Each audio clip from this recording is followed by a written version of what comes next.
सियासी मैदान की हर बड़ी खबर से आगाह रहने के लिए हमारे चैनल आजाद सियासत को सब्सक्राइब करें और बेल आइकन को प्रेस करें। आज़ाद डिजिटल मीडिया पे मैं हूं इमरान वसीम। सबसे पहले तो आप तमाम देखने वालों को मेरी तरफ से ईद उल फितर का दिन बहुत बहुत मुबारक हो। लेकिन ईद के इस पुरमसरत मौके पे मैं एक छोटी सी मुश्किल से दो चार हूँ। मामला नाज़रीन ये है कि जैसे मैंने आपको ईद उल फितर की मुबारक पेश की, खुशियों भरा त्यौहार है, पुरमसरत त्यौहार है, लेकिन मैं फ़ैसला नहीं कर पा रहा कि आज के इस दिन पर मैं पाकिस्तान तहरीक-ए-इंसाफ को और पीटीआई के बानी इमरान खान को मुबारकबाद पेश करूं या उनके साथ इजहार हमदर्दी करूं। मामला नाज़रीन ये है कि आज का दिन रेड लाइन था।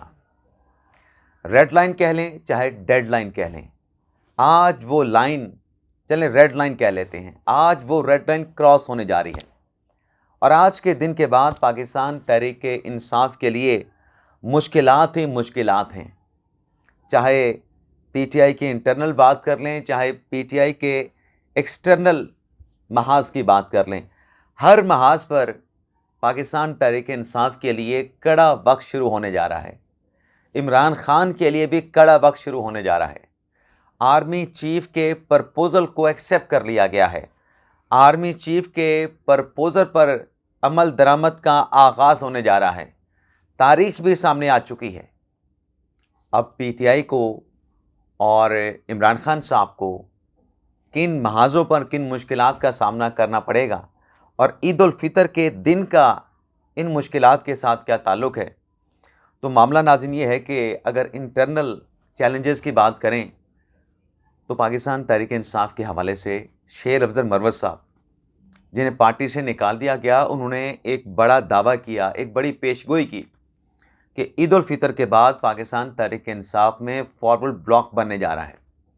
दूसरी बात, शेर अफजल मरवत ने पाकिस्तान तहरीक-ए-इंसाफ यानी अपनी साबका पार्टी के हवाले से, गो कि अभी भी मरवत साहब ये कहते हैं कि वो पाकिस्तान तहरीक-ए-इंसाफ में हैं, बानी पीटीआई इमरान खान मेरे लीडर हैं, लेकिन साथ में मरवत साहब ने किश्तियाँ भी जला दी हैं।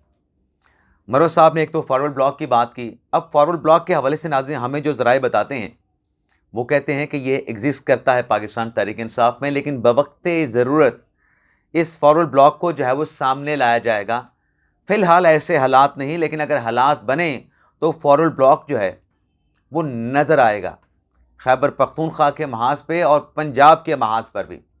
लेकिन दूसरी नाज़रीन जो बात की, जिस पर इमरान खान साहब ने एक बड़ा दावा किया, तहरीक-ए-इंसाफ ने बड़ी पेशगोई की, उस पर शेर अफजल मरवत साहब ने कहा कि जो एक तहरीक चलाने की ताकत होती थी पाकिस्तान तहरीक-ए-इंसाफ की, वो ताकत अब तहरीक-ए-इंसाफ में ख़त्म हो चुकी है। वो तहरीक चलाने का जो जज्बा पीटीआई में होता था, वो जज्बा पाकिस्तान तहरीक-ए-इंसाफ में मतरूक हो चुका है। और हम ये देखते हैं कि अब तहरीक चलाने के लिए पाकिस्तान तहरीक-ए-इंसाफ मौलाना फजल रहमान की तरफ देखते हैं कि मौलाना फजल रहमान साहब गो अहेड दें तो हम हुकूमत के ख़िलाफ़ तहरीक चलाएं, हुकूमत के ख़िलाफ़ लॉन्ग मार्च करें, हुकूमत के ख़िलाफ़ कोई बड़ी रैली निकालें और लेकर इस्लामाबाद पहुँचें। अब इस महाज पर इमरान खान साहब को कितनी कामयाबी मिलेगी, ये अभी डिटेल में आपके साथ शेयर करने जा रहा हूँ। लेकिन दूसरा जो इंटरनल महाज पाकिस्तान तहरीक-ए-इंसाफ को फेस करना पड़ रहा है, वो नाज़रीन जो चैलेंज है वो है जो हुकूमत की तरफ से जीआईटी बनाई गई थी, जिसमें तहरीक-ए-इंसाफ के रहनुमाओं को बुलाया गया था और फिर ख़ास तौर पे अलीमा खान साहबा की तलबी हुई थी और बार बार तलबी हुई थी। अलीमा खान साहबा जीआईटी में पेश होती थी, लेकिन बाहर जाके मीडिया के साथ कोई टॉक, कोई गुफ्तगू, कोई प्रेस कॉन्फ्रेंस नहीं करती थी। अलीमा खान साहबा के बाद जीआईटी की तरफ से आलिया हमज़ा को भी बुलाया गया। अब जो सोशल मीडिया है पाकिस्तान तहरीक-ए-इंसाफ का, उसको लेकर भी पाकिस्तान तहरीक-ए-इंसाफ को ईद उल फितर के बाद एक बड़े चैलेंज का सामना है।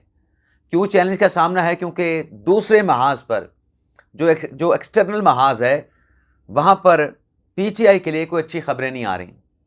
दूसरा महाज क्या है? एक तो जो इमरान खान साहब ने और तहरीक-ए-इंसाफ ने ऐलान किया था कि ईद उल फितर के बाद हम हुकूमत के ख़िलाफ़ ग्रैंड अलायंस बना के हम एक तहरीक, हुकूमत मुखालिफ तहरीक चलाने जा रहे हैं।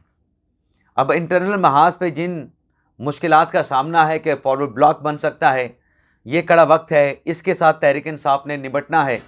इसके अलावा जो एक जज्बा तहरीक चलाने का ख़त्म हो चुका है, उसको भी उजागर करना है, उसको भी ज़िंदा करना है पाकिस्तान तहरीक इंसाफ ने। और दूसरी तरफ हुकूमत के ख़िलाफ़ ग्रैंड अलायंस बनाने का जो दावा था वो अभी तक हमें शर्मिंदा ताबीर होता हुआ नज़र इसलिए नहीं आ रहा कि मौलाना फजल रहमान साहब जो हैं वो पाकिस्तान तहरीक इंसाफ को टफ टाइम दे रहे हैं। क्यों टफ टाइम दे रहे हैं?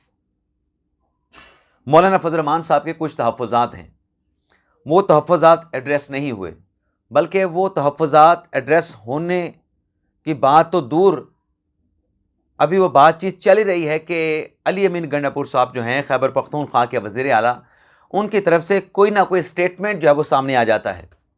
अगर पाकिस्तान तहरीक इंसाफ और मौलाना फजल रहमान की जमात आपस में चलते चलते बातचीत करते हुए इतने करीब आते हैं, तो फिर अली अमीन गंडापुर का कोई स्टेटमेंट आता है तो वो फासले फिर दोबारा से बढ़ के यहाँ पे आ जाते हैं।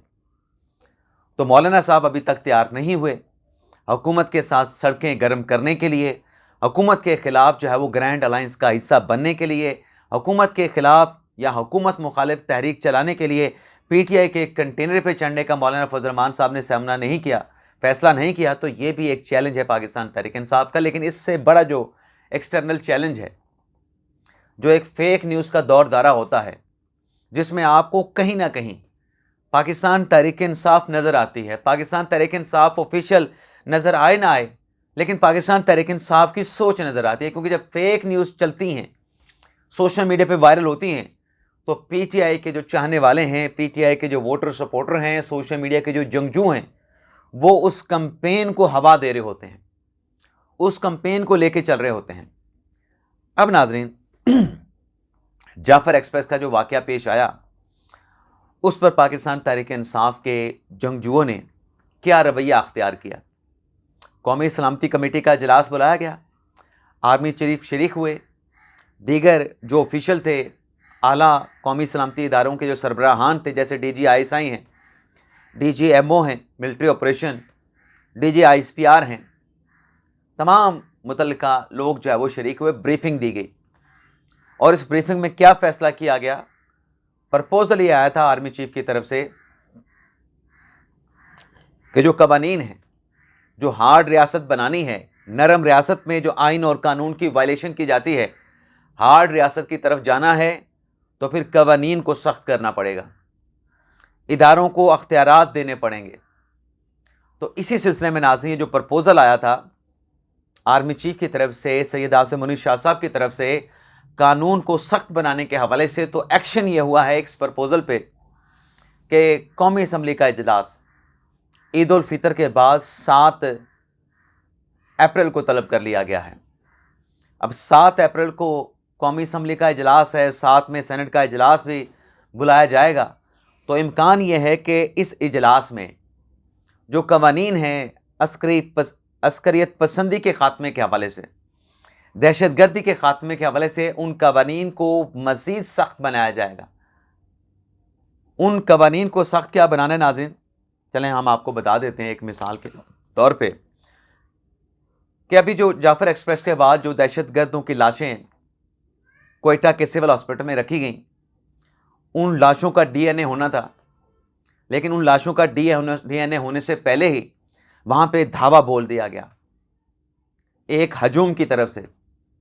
उसमें महरंग बलोच का नाम भी शामिल है। कि मकसद क्या था कि लाशें वहाँ से हासिल की जाएं, और लाशें हासिल की गईं।